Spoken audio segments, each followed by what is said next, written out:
গাঙ্গুবা ২ ঘন্টা ৩৫ মিনিটের এই সিনেমা যেইটা হচ্ছে অ্যাপোকালিপ্টো, মাগাধীরা, বাহুবলী আর ভিনল্যান্ড।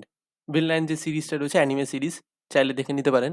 এইগুলোকে একটা মিক্সচার করে তৈরি করা হয়েছে। আমি যদি স্টোরির ব্যাপারে বলি তো দেখাচ্ছে যে ২০২৪-এ সুরিয়া, যার নাম ফ্রান্সিস, সে একজন বাউন্টি হান্টার। তো হিউম্যান এক্সপেরিমেন্ট করা হচ্ছে একটা বাচ্চার উপর। সে এই ফ্রান্সিসের সাথে দেখা করতে চায়। সে নাকি তাকে জাগিয়ে তুলতে চায়। তার ভিতর কিছু একটা রয়েছে। সুরিয়া আর ফ্রান্সিসের ভিতর এমন কিছু একটা রয়েছে যেটা এই ছেলেটা জাগাতে চায়। তো তারপর দেখা হয়। দেখা হওয়ার পর ছেলেটাকে তুলে নেওয়ার জন্য একটা সোয়াট টিমের মতন আসে। তো ছেলেটাকে তুলে নিয়ে যায়। তারপর আস্তে আস্তে আমরা জানতে পারছি যে ১০৭০ সালে ৫টা আইল্যান্ডের একটা ক্ল্যান ছিল। ৫টা আইল্যান্ড ৫ রকম। কোনোটায় জঙ্গল রয়েছে, কোনোটায় পাহাড় রয়েছে, কোনোটায় মরুভূমি কাম পাহাড় রয়েছে, যেটা ববি দেওয়ালে রয়েছে। জঙ্গলে সুরিয়া রয়েছে, যে বরফ রয়েছে সেখানে ওমেনরা রয়েছে, সেখানে মেয়েরা থাকে। তো ৫ খানা এরকম ক্ল্যান হচ্ছে, সেখানে রোমানরা আসছে।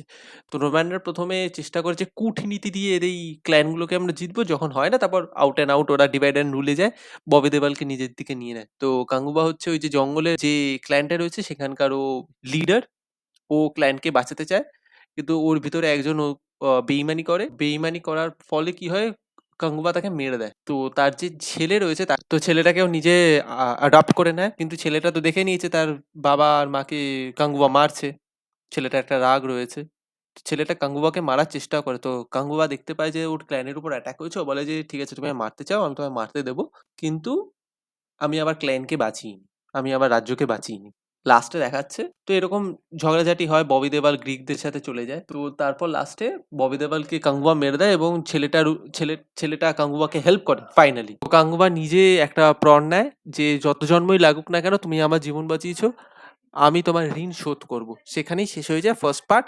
এবং আমরা লাস্টে দেখতে পাচ্ছি যে ববি দেওয়াল যে রয়েছে তার একজন আত্মীয় রয়েছে, যেটা হচ্ছে কার্থি। তো কার্থিও বলে যে আমি সিংহাসনে ততদিন বসবো না যতদিন আমি কাঙ্গুয়াকে খুন না করে দিই। কার্তিরও পুনর্জন্ম হয় এবং দেখা যাচ্ছে যে ছেলেটার উপর যে সোয়াট টিম তুলে নিতে এসছে সেটা হচ্ছে কার্থি। এই হচ্ছে গাঙ্গুবার স্টোরি। তো এইখানে দেখুন, সবচেয়ে বীভৎস ফালতু জিনিস হচ্ছে সূর্যার যে এন্ট্রি সিন, সেই যে অ্যাকশন সিনটা রয়েছে সেটা এত ফালতু, এত ফালতু, মানে কি বলবো, একদম ফালতু কোরিওগ্রাফি, একদম ফালতু সিনেমাটোগ্রাফি সেই সময়টা। ইভেন ২০২৪ সালে যা যা দেখিয়েছে সেগুলোই ফালতু। সব সেভিং গ্রেস আমি বলবো, যদি আপনি ছেলে হন আপনার জন্য সেভিং গ্রেস হচ্ছে দিশা পাতানি। ওকে দেখে আপনার ভাল লাগবে। ওকে যেই জন্য ব্যবহার করেছে, ওই গানটা দেখলে আপনারা বুঝতে পারবেন। পুরো সিনেমা জুড়ে আইদার ও টিউবলেস পরে রয়েছে বা স্পোর্টস ব্রা পরে রয়েছে, এবং যার জন্য ব্যবহার করেছে ভাই আমার ভাল লেগেছে। পুরো সিনেমায় ওকে দেখে আমার ভাল লেগেছে। আমি কি বলবো ভাই? ২০২৪ মানে মিমের গান-ওয়ান লাগিয়ে দিয়ে কি বলবো? সূর্যাকে এত ফালতুভাবে প্রেজেন্ট করেছে, এতদিন পর হিরোর এন্ট্রি হচ্ছে, সূর্যার এন্ট্রি হচ্ছে, এত ফালতুভাবে দেখিয়েছে, কি বলবো? মানে জঘন্য, মাথার যন্ত্রণা হচ্ছিল আমার। যোগী বাবুকে ওয়েস্ট করেছে, অ্যাকশন সিন গুলোকে ওয়েস্ট করেছে। আবার পোষায়নি। ২০২৪ এর টাইমলাইনটা পোষায়নি, এবং ১০৭০ সালে যখন চলে যাচ্ছিল সেখানেও যা ফালতুভাবে ট্রানজিশনটা হয়েছে না। আর সত্যি কথা বলতে ভাই, বাহুবলী চলেছে, কেজিএফ চলেছে বলে তোমাকে সবকিছু দুটো পার্ট করতে হবে? কে মাথা দিব্যি দিয়েছে? এই সিনেমাটাও দেওয়ার মতন একদম দুটো পার্ট ডিজার্ভ করে না। ফার্স্ট হাফে আপনি ফ্ল্যাশব্যাক দেখাতেন, সেকেন্ড হাফে কার্তির রিভেঞ্জ দেখাতেন, হয়ে যেত। মানে একটা জায়গায় পর এত বোরিং লাগছিল অ্যাকশন সিকোয়েন্স গুলো, কিচ্ছু নতুন না। মানে ইজিলি হয়ে যাচ্ছে। হিরোর সামনে কেউ কোনো চ্যালেঞ্জ দিতে পারছে না। মানে ববি দেওয়ালের চরিত্রটা মাত্র ১৫ মিনিট মতন রয়েছে। সেও কোনো চ্যালেঞ্জ দিতে পারছে না। সে শুধু হ্যাঁ, হ্যাঁ করে চিৎকার করছে। সূর্যা হ্যাঁ, হ্যাঁ করে চিৎকার করছে। রোম্যান্সরা চিৎকার করছে। মানে সবাই চিৎকার করে গেছে। আর তার পিছনে লাউড বিজিএম। আর অ্যাকশন সিনস গুলো এমন কিছু আহামরি না। এখানে প্রচুর সিন রয়েছে, মানে মনে হচ্ছে যেন জাস্ট সিনেমার ডিউরেশনটা বাড়ানোর জন্য সেকেন্ড পার্ট করতে হবে। এই সিনেমাটাকে ২ ঘন্টা ১০ মিনিটের উপর টেনে নিয়ে যেতে হবে। ওই সেইজন্য অ্যাকশন সিনস গুলোকে বসিয়ে দেওয়া হয়েছে। কুমিরের সাথে মারপিট হোক বা সূর্যার যে এন্ট্রি সিকোয়েন্সটা রয়েছে গাঙ্গুয়া হিসেবে, সেইটা এত ফালতুভাবে এক্সিকিউটেড।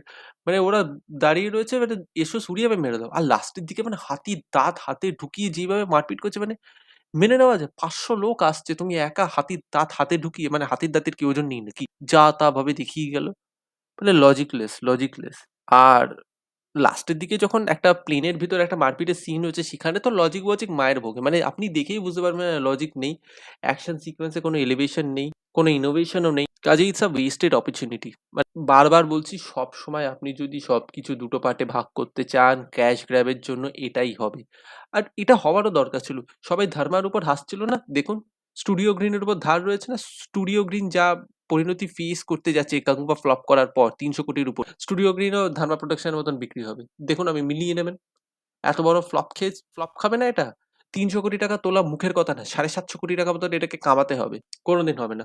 যা সিনেমা যা রিভিউজ পাচ্ছে না এই সিনেমাটা, কোনোদিন 750 কোটি টাকার উপরে কামাতে পারবে না। স্টুডিও গ্রিন যাবে, সবাই ধর্মার উপর হাসছিল, তো সবাই বলছিল সাউথ যা করবে heavy world building, heavy VFX, heavy জিনিসপত্র, কিচ্ছু হবে না, ডুবলো বলে স্টুডিওটা।